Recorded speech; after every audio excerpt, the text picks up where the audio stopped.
NA48 जो है ये इस्लामाबाद के 3 हलकों में से एक हलका है। NA46, NA47 और NA48 पूरा मुकम्मल इस्लामाबाद जो है बशमूल शहरी और देहाती इलाके इन वो तमाम के तमाम जो हैं इन तीनों हलकों में कवर होते हैं।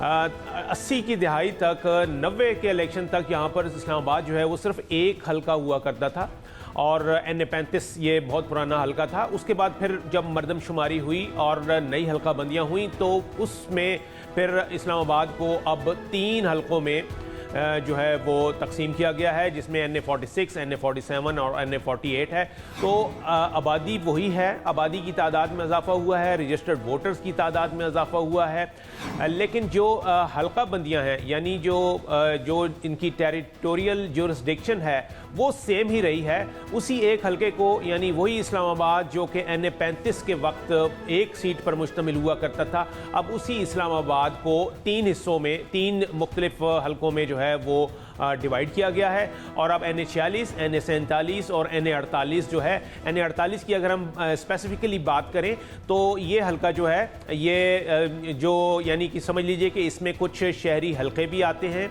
और इसके अलावा जो इस्लामाबाद का नॉर्थ का जो देही हलका है वो तमाम का तमाम जो है वो NA48 में आता है। और जो यानी यूँ समझ लीजिए कि इसमें शहरी इलाका और देही इलाका तकरीबन बराबर बराबर है, क्योंकि इस्लामाबाद के मज़ाफ़ात में जो पुरानी आबादियाँ हैं, जो गांव हैं, देहात हैं, जो कि इस्लामाबाद के मज़ाफ़ात में हैं, वो भी चूँकि इस्लामाबाद की जुरिस्डिक्शन में आते हैं तो वो तमाम आबादियाँ जो हैं वो भी इस NA48 में शामिल हैं। कामरान खान, बुनियादी तौर पर हल्के के वोटर्स का रुझान किस जानिब है? जी बिल्कुल, देखिए ये हलका जो है ये इसमें बल्कि ये हलका नहीं, इस्लामाबाद के तीनों ही हलके जो थे वो गुज़िश्ता इलेक्शन जो था 2018 का उसमें पीपल्स पार्टी पाकिस्तान तहरीक इंसाफ ने स्वीप किया था। तीनों नशिस्तें जो हैं जीती थी, बल्कि जो बानी चेयरमैन हैं यानी साबिक चेयरमैन PTI वो भी यहाँ NA47 से इस्लामाबाद की नशिस्त से जीते थे। और बाद में जब उन्होंने वो नशिस्त छोड़ी थी NA47 की तो वहाँ से ज़िमनी इलेक्शन में भी फिर नवाज़ अवान जो थे वो यहाँ से पाकिस्तान तहरीक इंसाफ के वो मुंतखब हुए थे। तो 2018 से अगर हम तकाबली जायज़ा लें इसका तो ये तीनों सीटें जो हैं बशमूल NA48 ये तहरीक इंसाफ का ही यहाँ पर वोट बैंक था। जो यहाँ से पहले जीतने वाले 2018 में जीतने वाले कैंडिडेट थे वो थे राजा खुर्रम नवाज़। राजा खुर्रम जो हैं वो उन्होंने PTI से अपने आप को अलहदा किया है 9 मई के बाद और अब वो आज़ाद हैसियत में लड़ रहे हैं। उनके कागजात मंजूर हो चुके हैं। इसी तरीके से अपने कवरिंग कैंडिडेट के तौर पे उन्होंने यहाँ पर अपने बेटे को भी जो है वो उसके भी कागजात नामजदगी जो है वो दायर किए रखे हैं। फिर यहाँ से तारिक फजल चौधरी जो हैं PTI से पहले 2018 से पहले यहाँ से तारिक फजल चौधरी जो है वो अपनी सीट जो है वो निकालते रहे हैं पाकिस्तान मुस्लिम लीग नून के प्लेटफॉर्म से। मुस्तफ़ा नवाज़ खोकर बिल्कुल वो भी उनका भी एक बहुत बड़ा वोट बैंक है यहाँ पर। उनके वालिद नवाज़ खोकर जो हैं जो कि पीपल्स पार्टी के टिकट से इसी हलके से जीतते रहे हैं, वो उनका वो डिप्टी स्पीकर भी रहे नेशनल असम्बली के। तो वो एक और फिर यहाँ पर खोकर बरादरी है, उनकी एक खोकर बरादरी है जो कि उनको पूरा उनके वोट बैंक को सपोर्ट करती है।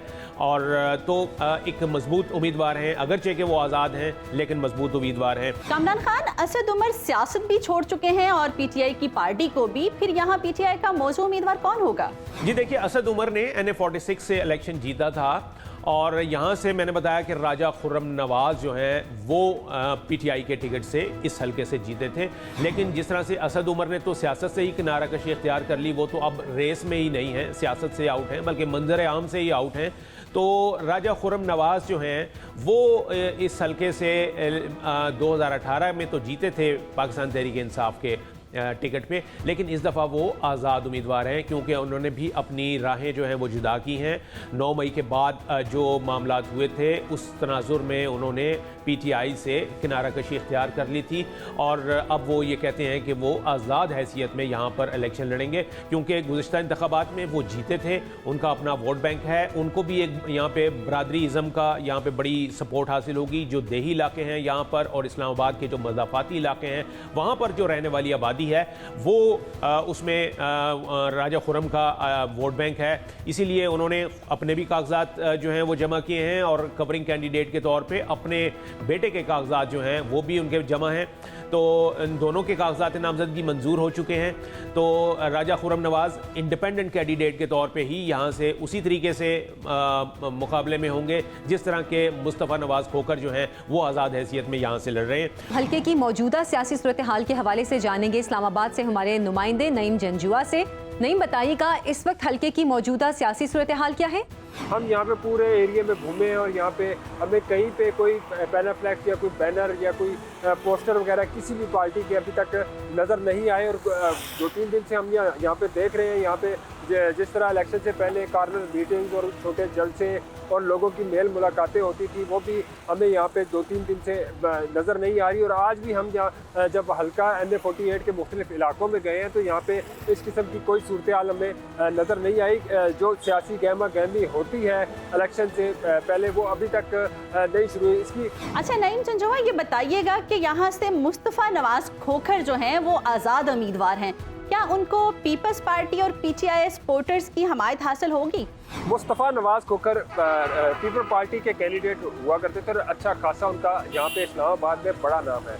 उन्होंने 2 हलकों से अपने कागजात जो है वो जमा करवाए थे। अब हल्का 48 में उनके तो कहीं कहीं हमें कुछ बैनर नज़र आए थे, लेकिन अब वो भी उतार लिए गए हैं। मुस्तफ़ा नवाज़ खोखर की पोजीशन पहले अगर देखी जाए तो पहले भी उनकी पोजीशन वो जीते तो नहीं थे, लेकिन उनकी पोजीशन ठीक थी। मुस्तफ़ा नवाज़ खोखर जद्दी पुश्ती सियासतदान है, उनके वालिद भी यहाँ पे सियासत करते रहे हैं और इस हल्के में उनका एक अच्छा खासा असर और रसूख है। और साथ जो हल्का 47 है वहाँ पे भी जो है उनका अच्छा खासा असर और रसूख है।